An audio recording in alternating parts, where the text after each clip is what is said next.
We're excited about today's episode. We have a special topic. One of the biggest singers of the 21st. I was like, wait, how does centuries work again? What century is this? Of the 21st century, the legendary Amy Winehouse. She's a big deal, and I didn't realize, like, when she died, how big of a deal she was, because I was young. Yeah. So that's what a great way to start. What an uplifting way to start the podcast. No, we should talk about better things, earlier times. Oh, when Amy was alive and kicking it. And kicking it. Well, what? Her dad really loved who everybody loves, Old Blue Eyes. Yeah. Right? Yeah. Who don't love that guy? Don't tell me. Frankie. Yeah, the way I understood it, she was born in London somewhere, like outskirts of London, and like, I don't know, I guess she just always liked music. Like, the way I heard it, like, her grandpa would always be singing Sinatra songs to her, and like, she would be in school singing Sinatra songs and shit. Yeah, like, after a while, like, her dad would be singing the songs and stuff, and he would leave out a word or a sentence, and then she would fill it in and stuff. So they became like a tiny little duet in the house. That's basically where her showbiz stuff kind of started. That's adorable. Very cute. Yeah, I could see that. Me too, because I mean, I've seen pictures of her as a little tot, and like, you know, her parents used to go all out with like the Minnie Mouse costumes and stuff. So, you know, she was a little sprite from the beginning, and I think that's cute. So she got, I don't know, I guess she was just always into music. Music was always around. I know she went to like a music school or like an art school or whatever. Yeah. And then there's like a rumor that like she got kicked out of one school because she like pierced her nose or some shit. But then they had an interview with the person at the school and she was like, that never happened. Yeah. You never would have kicked out Amy. But that sounded like something you would say after the fact. After the fact. I mean, well, she didn't seem like a very rebellious child. Like, she didn't, there was nothing that really seemed like she was that far out of the ordinary. You know, she was just a young child and an artist, like, you know. Yeah. I don't think there was anything too crazy. You know, in a way, she kind of reminds me of like a Tupac. It's like the damage didn't come until the fame. Like, you weren't really like that. Like, you know what I mean? Right. Like, she was very anti-drugs, like hard against it, you know? Except weed. Right. And alcohol. Well, right? I mean, but not to like a level of alcoholism. Yeah, but you know what drank. I mean? Yeah, she drank. Yeah, you know what I mean? And like, I just feel like she was against being like a hardcore like druggie. Like, she didn't find that cool or cute, like, you know, at all. Like, she was, and if you see her like in high school and even her first album, you know what I mean? She looks wholesome. She looks clean. Like, there's no issue there, you know? Right, because that was before she had that husband. Yes. Yeah, okay, so we'll get to that. We're getting ahead of ourselves. Yeah. But, yeah, so I don't know. She got signed when she was super young. She was, like, still a teenager. Yes. Right? And the way that I heard it is that they tried to, like, keep her a secret. Like, the record label tried to, like, keep her a secret. It'd be like, who wrote that song? Like, don't worry about it. Like, because they didn't want her to be, like... I guess they didn't want people to try to poach her from the label or something. Yeah, and people definitely would have, because she was getting a lot of like notoriety at the jazz club that she was singing at. Like, she was singing there for a while, and people really loved her, and she really thought of herself as a jazz singer, and she wanted to emulate like the Dinah Washingtons, like all the people like who, you know, started that sound. And boy, did she ever, like, you know what I mean? Like, she really, really was able to like master that sound. So I could see why they were trying to keep her under wraps. Like, I just watched a video about when she came to New York. Yeah. And they showed like actual footage from back then. And it's just a whole bunch of people interested in soul music and stuff like that. They was like, yo, I told my friends about her and I put my friends on, so nobody heard of her before. Like, she was like a best kept secret. Yeah, well, that's the thing that's really interesting, and that's why, like, what you were saying is, like, some of the craziness came with the fame. Yeah. Because the way that it happened, like, she put out her first album, which was called Frank. Yeah. So shout out to Frank again. Hey, could have been a different Frank. I don't know. But for the purpose of this, no, it was definitely Sinatra. It was. All right? So. Everybody knows. But that album, like, I think it was like pretty big in like the UK, but it wasn't like a worldwide thing. It was kind of like a thing like people that really listen to music would have known who she was. Yeah. But like This is the weird thing that I've noticed as time goes on just in life. Everybody wants to say that they're into music, but very few people are actually like into music. Yeah, most people are into trends. Yeah, most people, they'll listen to like whatever's on the top playlist or Yes. the top 20, top 40 or whatever. Right. But as far as people that are actually like digging into music, trying to find new artists, like learning about artists that they like, that's not nearly as many people as like the public, like the mass public. Yeah, there are only a few. Everybody's not supposed to be an artist, and that's fine. Yeah. Yeah. So it's like she was probably known after the first album for like artists. Like I've seen now, it's like a lot of singers that came after her, like Adele and Lady Gaga, were like, oh, that first album was really what did it for me. Listen, I must say that first album to me is better than her other albums. It's better than the big Amy Winehouse with the Beehive and stuff. That song about her boyfriend, like he kind of doesn't love her right, and he's not being the man he's like supposed. The way she sings on that song, like that's effing amazing. Like that is better than any of those songs to me. Yeah. To me personally. Yeah. Well, that's the thing. It's like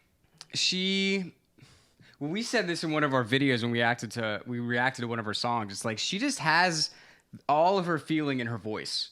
And it's like everybody has, different situations growing up. Nobody's perfect. And she clearly was in a situation where she just had a lot of like heartbreak. Like she wasn't necessarily like dealing with like poverty and like having like a super hard life necessarily, but that doesn't mean that you don't have things inside of you that are like tearing you up. Yeah, she said she suffered a lot of depression, and she said she wasn't abused or anything as a child. It's not that, but she said, but when her parents divorced, like that did it for her. Like that broke her. And I mean, I'm a firm believer in kids needing two parents. Like you need to have that, and when that breaks, it can be extremely damaging. Whether you see your parent on the weekend or during holidays, like it's not the same as like just popping out of bed and knowing they're there in the house, like, Right. So yeah, that was the catalyst, and she herself admitted that. Like that's something I want to stick a note in that, because that's something else I'm going to say later. She reminds me of somebody else who's in a certain club of people that died when they were 27. And that's something we should think about too, because the other person I'm thinking of, they have that in common as well. Interesting. Because as I was going and finding out more about Amy, I was seeing a lot of more parallels between her and Kurt. Okay. But we'll get to that. Okay. So what was we were talking about the first album. Yeah. And yeah, she didn't have like her whole like look yet. Yeah. It was just like, she's a great singer. Yes. So people that are into real music and are really looking and searching for new music, we're going to find her and be like, oh, she's the shit. Yeah. You know what I mean? Yeah. And that to me is kind of like, I like to blame MTV for everything. Damn it. Damn you, MTV. Damn it, it's MTV. like a person, like a sibling that you get along with and don't get along with. That's a classic example of video killed a radio star. To me, because it's like, you were fine, Amy, but I feel like in her mind, and even in the record execs, it was like, we need a second album. And she probably was like, well, I need to stand out more now. When The Voice did it for me. So she's like, okay, well, what do I do? And she gets the Beehive and she gets the tattoos. And it's just like, to me, it's like, then it became like about her image. And that kind of, I'm fast forwarding a little bit, but I'm kind of foreshadowing towards the rest of our conversation. And then it ran away with her because it became less and less about her music and more about her life. Right. Well, that's interesting. Like, it's an interesting combo to have, is like, what part of that was her consciously like, I want to do this so I can get bigger, or what was just like she wanted to do it? Right. Because like what I read is like she wanted to be like Ronnie Spector with the fucking hair. Yeah. She was like, I just like this. Like that wasn't like a popular style at the time. Right. She wasn't like, oh, I'm gonna do this so it'll help me like gain acceptance. I think maybe it was a little bit. It is, but it's hard the style is played out. Like, you know what I mean? You're going to definitely stand out. Ronnie Spector wore a Beehive because that was the style of the day. She wasn't like, trying to be different. Like, she was just trying to sell a record, and she had a different voice. And her voice sold. Like, Right. you know what I mean? It didn't really matter what Ronnie Spector looked like. When you heard her sing, you already knew that was a soulful girl. I personally never knew whether she was black or white, and it turns out she's mixed. Like, you know what I'm saying? She's both. She's both. She's black and white. Okay. Like, you know, so like, but yeah, so that was a time when like it was your voice that propelled you. These people were like, when you look at the Temptations, like, yes, some of them were handsome, some of them were not, but damn, those voices, like, that sold. Like, nobody cared, and their voices got them the girls. Like, you know what I'm saying? Like, you're Aretha Franklin too. Your voice got you 3 husbands. Like, you know what I mean? You know, so it's like you didn't really have to be like, oh, well, do I look hot or not? Do I look good? You know what I'm saying? And that came with, I feel like, with video. It came with video. Like, how I look is just as important as how I sound. Like, you know, I gotta stand out. So I don't know, Amy, I would have bought your albums and listened to you without the beehive and the tattoos. Yeah, that's it. That's interesting. And then I'm also thinking, like, where does it fit in with like her meeting her husband? That kind of set her off on a different path. Yeah. Because I don't even remember his name. I do remember that he had a douchebag sounding name though. Yeah. It's especially very British. Yeah. Right. Do you remember what it was? I know the last name is like Fidier, and I forgot. My brain wanted to call him Dex. That's a real asshole name. But I forgot what his name is, but his last name is Fidier. We can always look it up, but... Nah, it's funnier to not, because fuck that guy. That guy. They went to school together. They were in school together, and I guess she was out at one of the pubs, and she saw him there. And then they started hanging out. And he was already a druggie, and it was very obvious. And he had out some coke, and she wanted to try that. And I remember him saying that he didn't like that. He was like, well, why would you want to do that? Like, you know what I'm saying? Because why would he want to do it? Well, I guess he felt like he was a piece of shit, and she's not. Like, why? You know what I'm saying? She's got everything going for her. You know what I'm saying? She's this musician, songstress. She's beautiful. Like, you know, why would she want to go up in a corner in a pub and do some lines? So that's stuff for people who's going nowhere fast. Like, you know what I mean? Not necessarily, but for those particular guys, yes. That's interesting. But he said that he didn't like that, and like when he was explaining it, the scowl on his face, like he really didn't like that, and that's kind of sad because that means he didn't really like her, in a way. You know what I'm saying? Because it's like, if you don't, I don't know, I may be going too far into it, but just go for it. That's what we do here. Yeah, their relationship became drug fueled. It was a codependent drug relationship. She liked the coke. She knew he had it. He felt like he could probably be, I don't know if more important, but more useful to somebody because he's got the coke, he's got the drugs, and she needs them, you know, and she had some type of affinity for him too. It's one of those situations where I hate to kind of bring Nicki Minaj into it, but Nicki Minaj is kind of doing the same thing right now, where it's like, you're big and you're huge and you're all the way up here and you need a support system. You know what I'm saying? And you may not necessarily get that from the rest of the guys in the industry. You want somebody who really needs you in a way. And why not Joe Smith, you know, so that you knew from the neighborhood, you're connected to him in some sort of way. And he's going to always kind of depend on you in a way because, I don't know, you've got the clout, the bag, I don't know.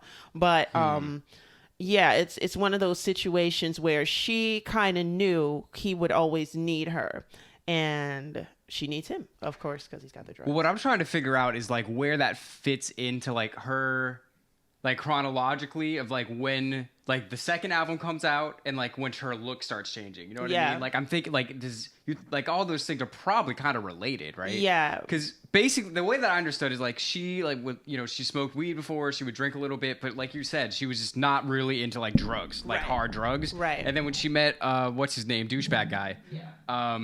Dex. No, I'm just kidding. Yo, can we just call him Dex? Because that's fucking funny. Yo, so when she met Dex, like he had the fucking apparently like he had heroin and crack and like all of his shit. Like and then she got into it and the thing is though, what you were saying is like of like he's like, I don't know why she would get into it. Well, it probably has to do with what we're talking about the whole thing with like the pain in her voice. Like she clearly had some pain inside of her. Maybe she was just trying to numb it, or she thought, maybe this would help her forget about it or whatever. Yeah. But obviously she's really the only one that would ever really know. Yeah. Definitely. I read something. It was like eventually her demons caught up with her. It's like, you better believe it. I don't know, man. I don't know. It's almost like, honey, it's almost like you channeled a demon. Like that first album compared to the second is just crazy. And people show it to me all the time, like the look in stars' faces where you could still see their light. And then after like, a couple of albums in, you see where the light goes out, and then they're kind of headed for disaster and stuff. And I really feel like around second album time, even though that was a great musical time for us and her, the fans, I feel like her light started to go out.